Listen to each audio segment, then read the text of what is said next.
My dear friends, good evening. I would like to welcome you to a talk on the shareholders meetings in the companies. At the outset, it is very important to know the meaning of a share. A share is a small divisible unit of the authorized capital of the company, which is offered to the public for subscription as investment in the securities of a public limited company. Now, a shareholder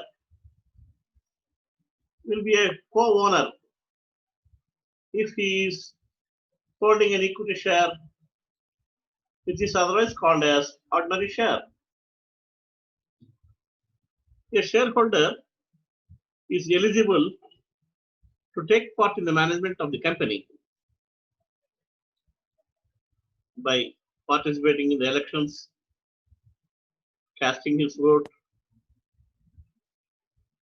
for election of board of directors, and getting elected. He may join the board of directors. Now,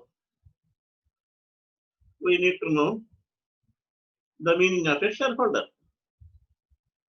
In the general sense, the equity shareholder or an ordinary shareholder has purchased shares of a company on application for subscription in case of initial public offer and allotted the shares where he has fully paid all the calls, will be given shares, and hence his name will be entered in the register of members, that is only for equity shareholders of the company. Now, in this context, it is very important to know the distinction between the term shareholder and member. Now we see in the share markets, in the Dalal Street, as well as in the National Stock Exchange,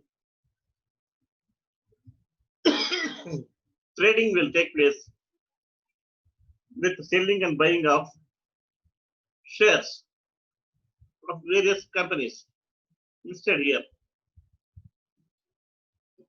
Now, the distinction between a member and shareholder will be clearly seen here.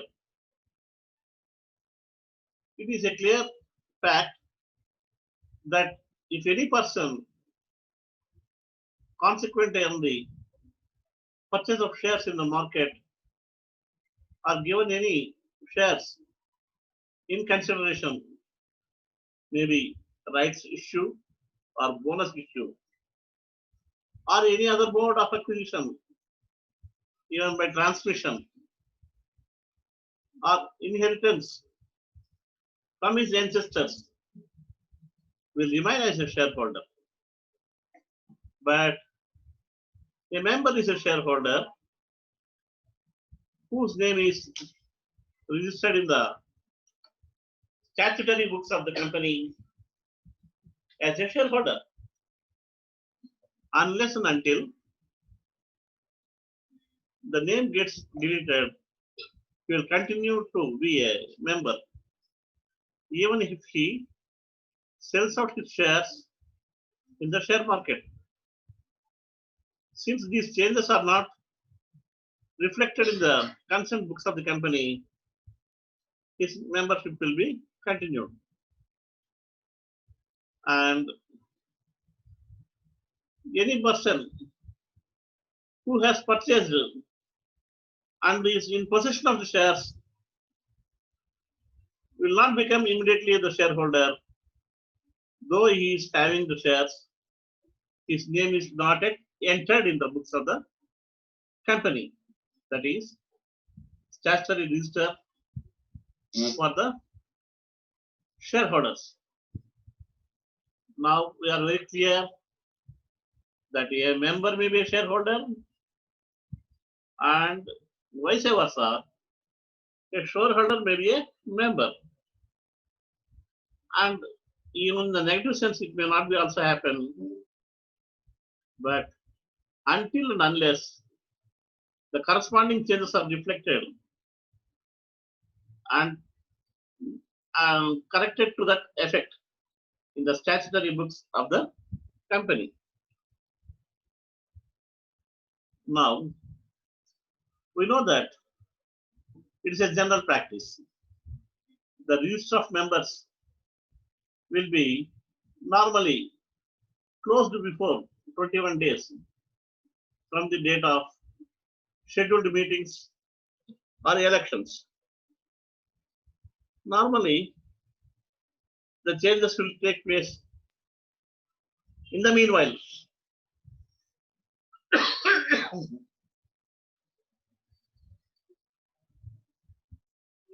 And only after the completion of the fixed period, the books are opened for effecting changes.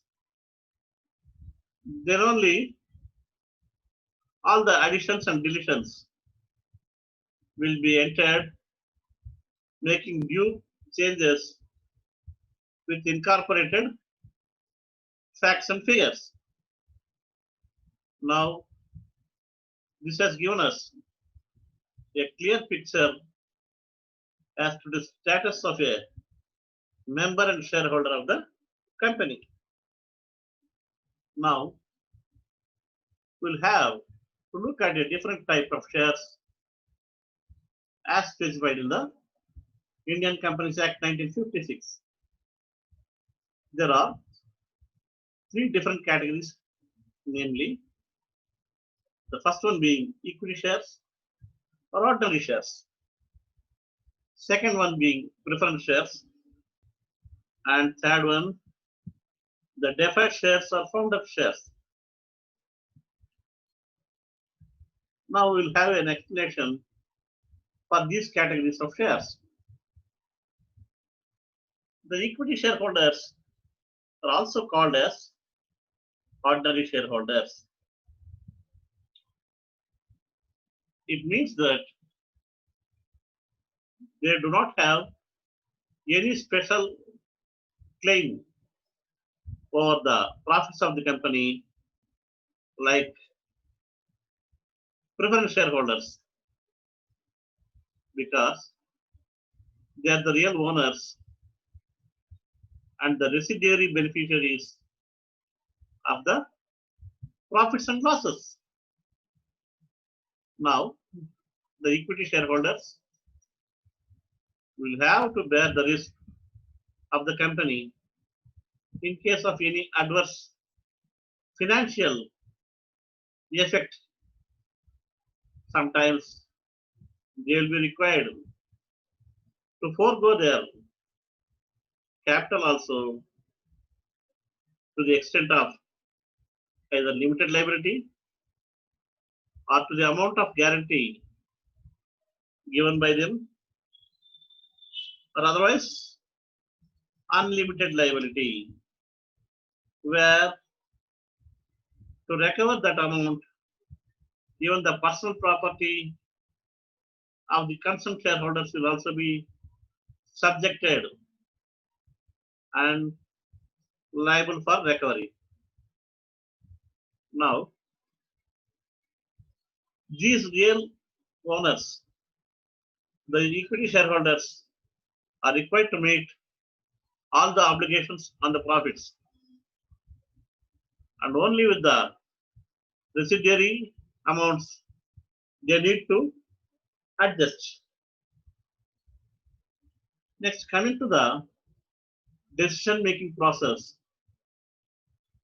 while exercising vote either in the annual general meeting or any other meeting, or contesting in the elections for the board of directors to say have their voice in the meetings. They have every right to take part in the statutory meeting, annual general body meeting, or any extraordinary general body meeting, and also can exercise their vote if any election is conducted to assess the sense of the shareholders.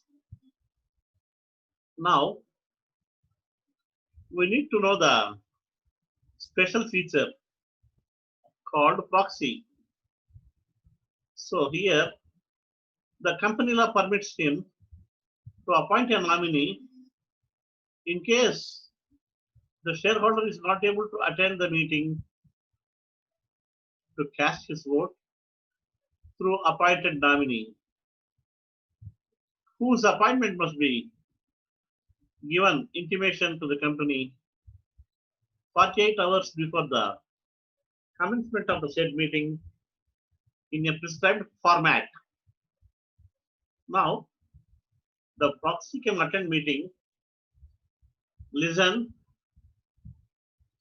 their views, and cast his vote in the meeting. Here, we should remind that he has no right to take part in the discussions. Just he will be keeping mum like a silent spectator. Now, the rate of dividend for the equity shareholders is not fixed nor constant. It will be variable in case the company making abnormal profits, the usual liabilities on payment of interest, taxes on profits, the remaining amount will be enjoyed after meeting all the provisions for all obligations.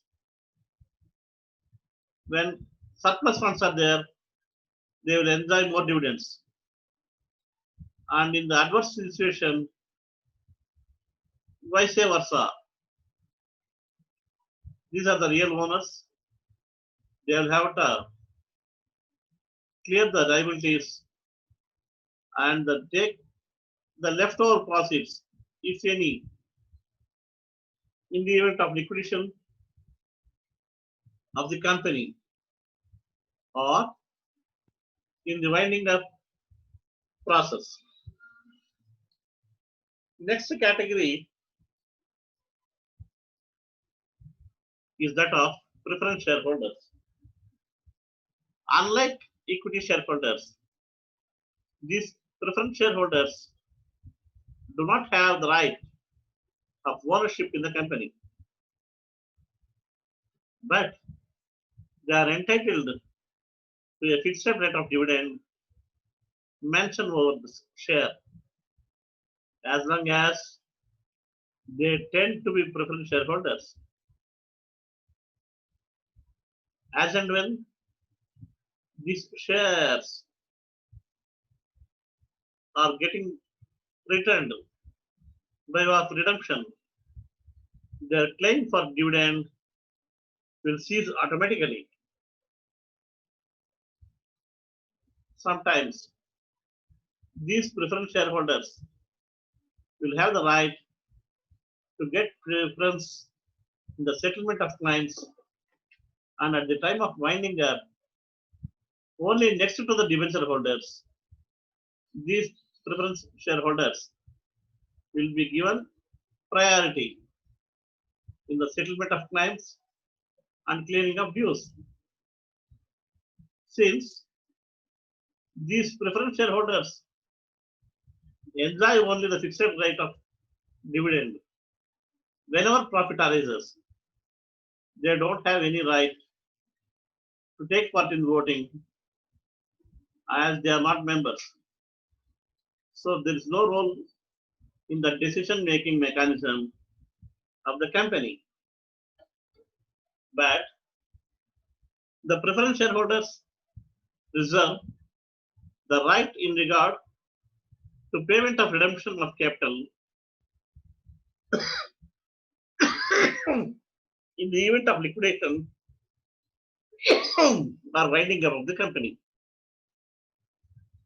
But they will stand only after the debenture holders who will have a change over the assets of the company, as they are secured creditors.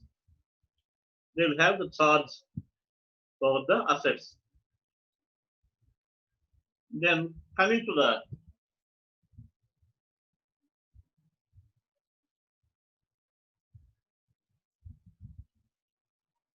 eligibility to attend meetings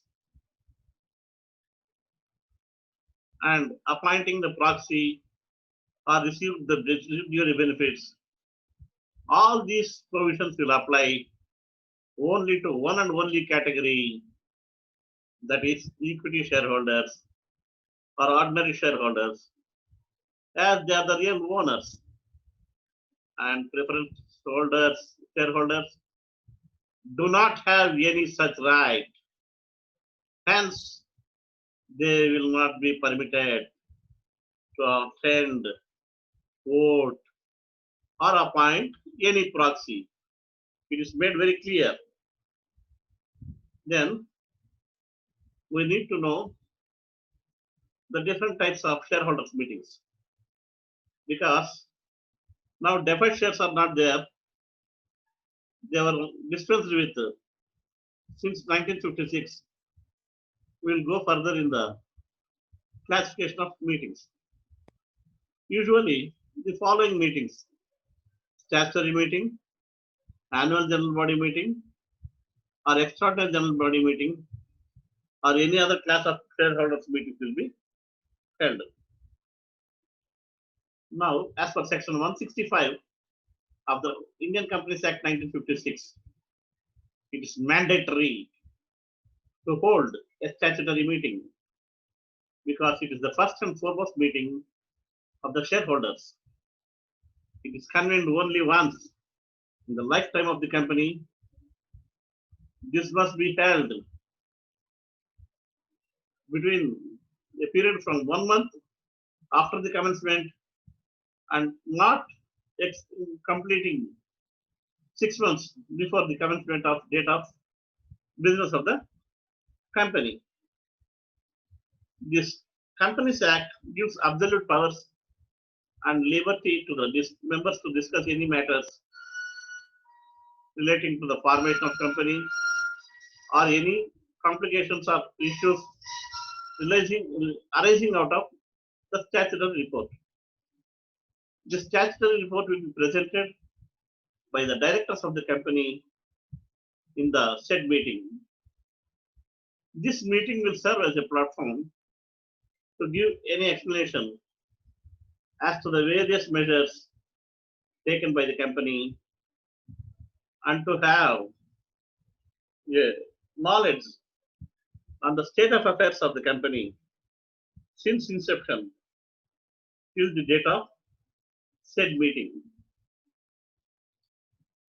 It's a mandatory compliance and must be convened before 6 months expiry from the date of commencement, where it is required to give a meeting notice well in advance before 21 days of the said meeting, so that the shareholders will attend and adhere to the formalities prescribed in the law.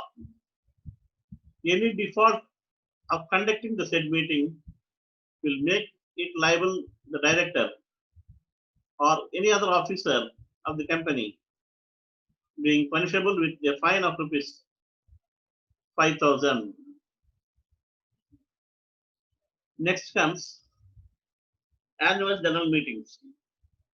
This is held every year. to know the progress made and the facts and figures of the business transacted by the company along with audited accounts and auditor's report supported by director's report. This is mandatory as per section 166 of the Indian Companies Act. Usually, the gap between one general meeting and the next annual general meeting should not be beyond 15 months. But at the outset, in the year of commencement, from next year onwards, only one time they will be granted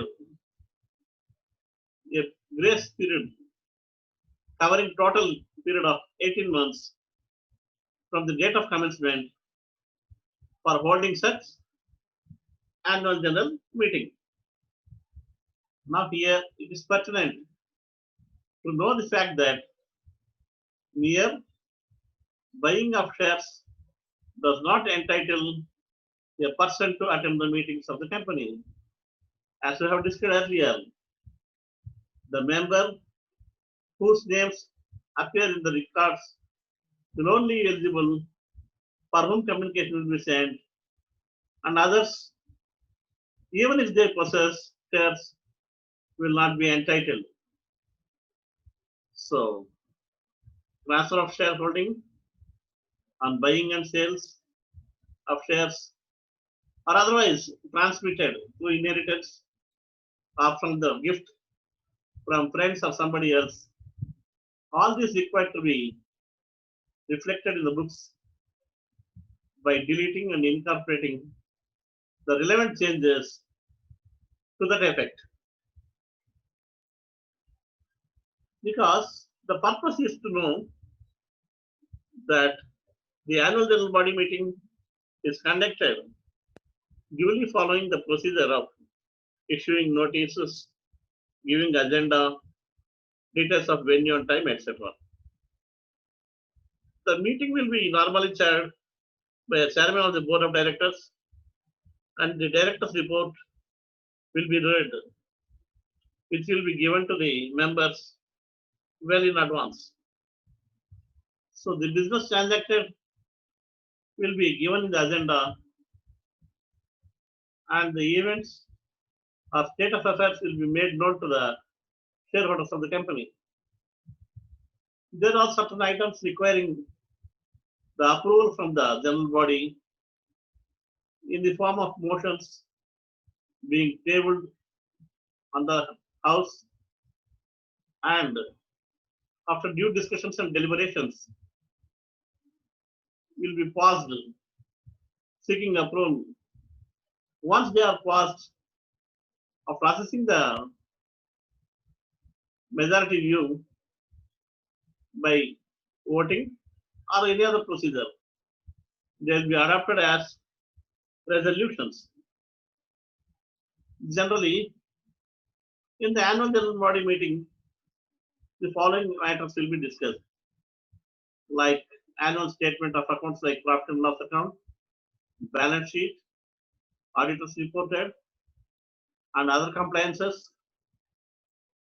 Next, the adoption of director's report, if any qualified report of the auditors. Similarly, the appointments of managing director, directors, or fixing their any remuneration, etc., will be given approval. Similarly, the provisions relating to appointment of company auditors for the audit of the company, duly following the rules, and also fair transparent practices in terms of conditions of their time, duration, remuneration, and other compensations will be clearly discussed.